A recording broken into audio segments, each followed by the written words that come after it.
Tini haste Tang Nok Kotoro Chengjakkha fil chidok rang commission ni Koklam. O salni Koklamo rang commission ni Faijak adong rogno lamsogini harka hasini montriokra Professor Dr. Manik Saha. O salni Koklamo commission ni jotoi khorok chini. Oja rogno haste Faini rognkha Dr. Arvind Panagaria Chairman Amno Karibo Tongkha SAN Jha Amno Karibo member rok Tongkha AN Jha Any George Matthew Dr. Manoj Panda Shumokan Ghosh Ritwik Pandey Rahul Jain के बालाजी कुमार विवेक संदीप कुमार तै मीना महेंद्र थं पुचांग राजेश कुमार शर्मा केसीआर बहाइनो अ सालो फाइका हासिनि जत मंत्री तै chief secretary रगनो खबै नायखुंनि secretary तै अफिसार बहाइनो अ Pando मानजाक लाइखा To first tell you what the Finance Commission does, then where our work is at present, and third I'll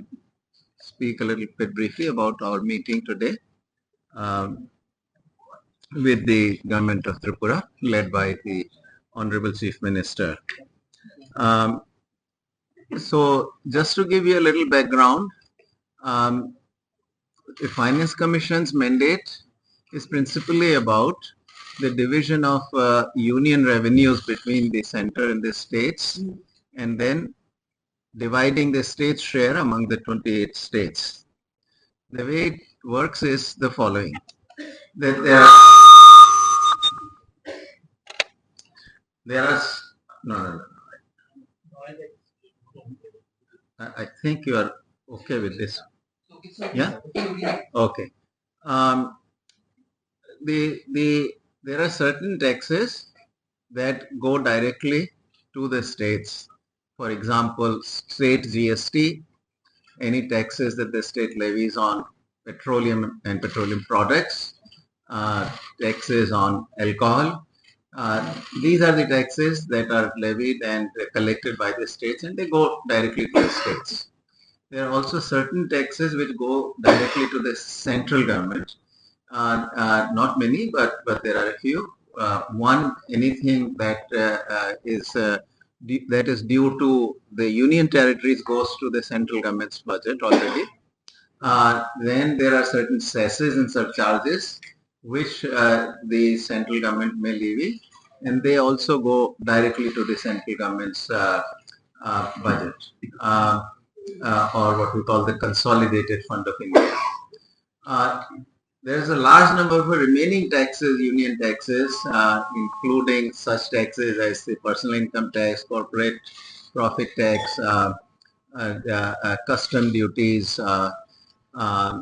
center's share in the GST, so CGST and its share in IGST. All these tax revenues, which is really the large part of the nation's taxes, goes into a common pool, which is called the divisible pool. This is the divisible pool which has to be divided between the center and the states, and then among the states. Every 5 years, the Finance Commission is appointed, and its mandate usually is to make a recommendation for a 5-year period how these taxes should be divided between the center and states. Vertical devolution, what percentage of the divisible pool should go to the center and what percentage to the states. So 15th Finance Commission's recommendation was that 41% should go to the states, 59% to the center. So this is called the vertical devolution leading to 41% share of the states. Then this state share, this 41%, is divided among the 28 states using a set of criteria about which I will talk briefly in a minute. And that is called the horizontal devolution. So that is about the division of the state's share among the 28 states. That's horizontal devolution. Then the third task of the Finance Commission is also to make recommendations on some local body grants, both urban and rural. So PRIs, the Panchayati Raj institutions, as well as the urban local bodies, ULBs, To them, certain grants are recommended by this Finance Commission. These grants come from the central government's budget or the Consolidated Fund of India. These are not coming out of the divisible pool. Similarly, the Commission is also asked to make recommendations on the disaster relief and disaster management, and these also come from the Consolidated Fund of India.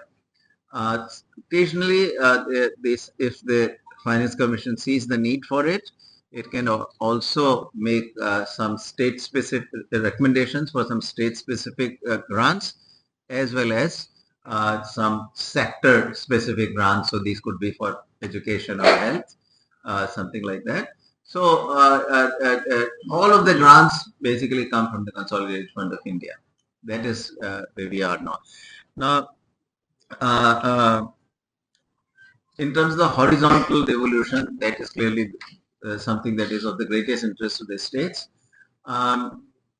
The recommendations, there are certain recommendations that were made by the 15th Finance Commission, and then each state now is telling 16th Finance Commission how that division should be done.